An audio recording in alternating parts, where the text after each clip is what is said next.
out of it. So. Works out pretty well. The idea for Flapjack, I grew up in Florida, right across the street from a bayou, and was surrounded by sailors and docks and stuff, and those are, I guess it always just stuck with me, so. Steve, JG, and Kent. So how is it working with Thurop and sort of getting into his head and figuring out like who Flapjack really is? Tell us about some of those story ideas and how you come up with them. Who wants to start? Kent? Yes. You actually introduced me as a writer. I'm actually the head writer. The head writer. I apologize. Clear that up. We have a great writer's room, and everyone just sits around and tries to make jokes and crack each other up, and then once in a while Thurop will go, ooh, yeah, that's the greatest idea in the world. That's the greatest idea in the history of ideas in the history of the world. And then it gets turned into a show. A lot of times, actually, we'll just start easing into the writers' meeting. Something will be on one of our mind, or we'll be pissed off about something, or we'll be excited about something, or we'll run into an old childhood friend, and it'll turn into someone telling a story about their childhood, and then we're like, yeah, let's make that an episode. And pretty much every idea that we come up with is the greatest idea in the world, according to Thurop. That's not true. You shine the next one after the last. Better than that.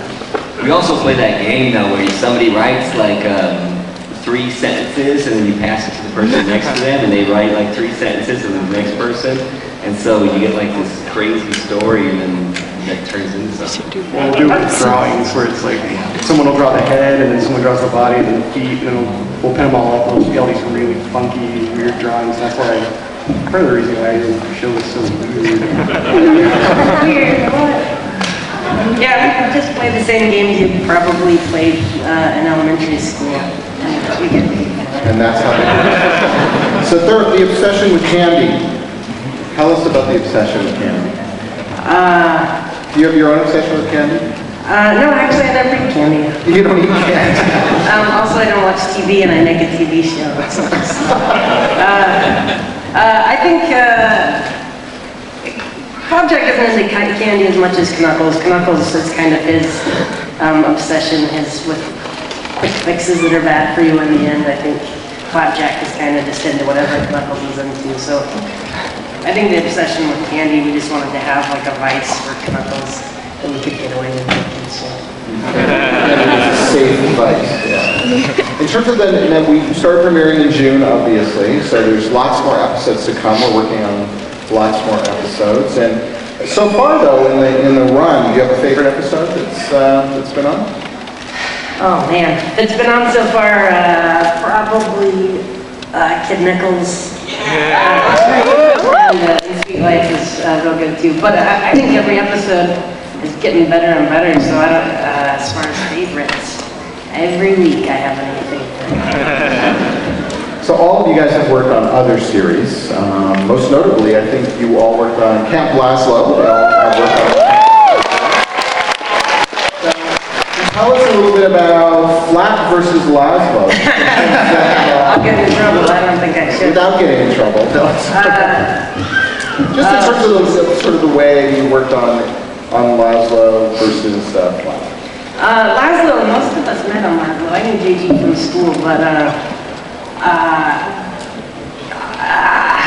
the reason I'll get in trouble is because Joe Murray is a grump, and he was. Like we would have storyboard pitches, and they'd be the funniest thing in the world, and then we'd watch the episodes come back, and we'd always be bummed that all of our jokes were taken out, thanks to Joe Murray. Okay. No. So on Flapjack, we try to keep in everyone's jokes. We try to let things just go as fluid as possible, and so, you know, drawings are off model sometimes, and things look kind of crazy. But I think it's funner. I think it's funner for people watching, and it's funnier for us to work on it because, you know, the jokes you come up with aren't going to be taken out because they're bad drawings. You like that, John? It's a truly unique style. What's the inspiration for the style? What is...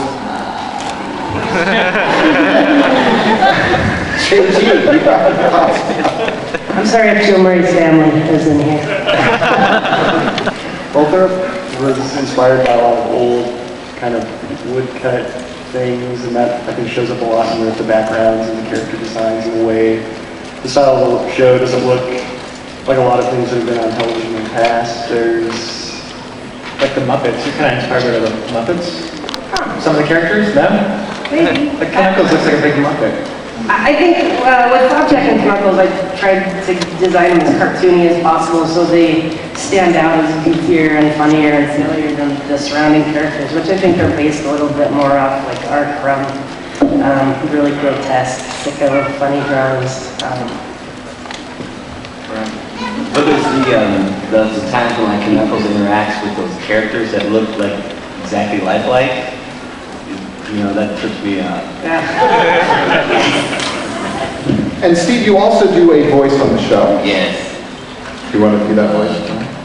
Surgery, get your surgery.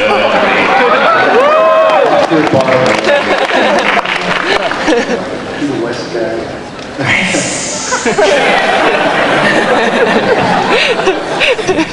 And JG does some singing sometimes when we sing 2 pieces of candy. Not that one. Anything coming up you want to talk about that we'll be seeing? Surprises for Flaps? Kent does some sailor voices. Surprises.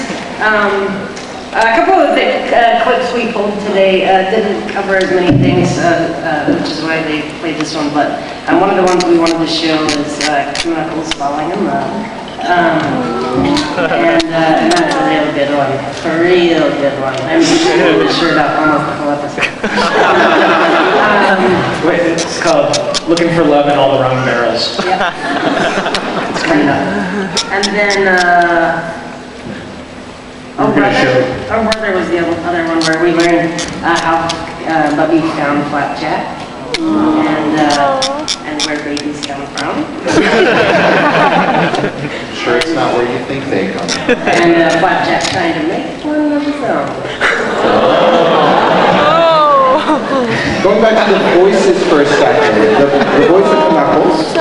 Tell us how you cast that voice and what your thoughts were, and if you.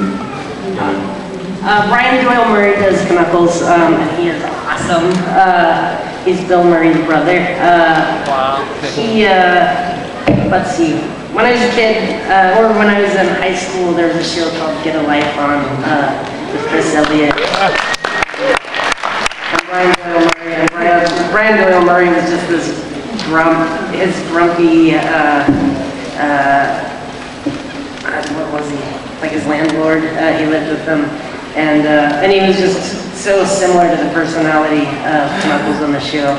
And he's actually the person who I wrote the part for, because I always had him in mind. He reminded me of my older brother, who was a grump, and when I would come home and say, oh, I have a problem, I don't know what to do, he'd say, get a gun, who cares? But I knew that he loved me.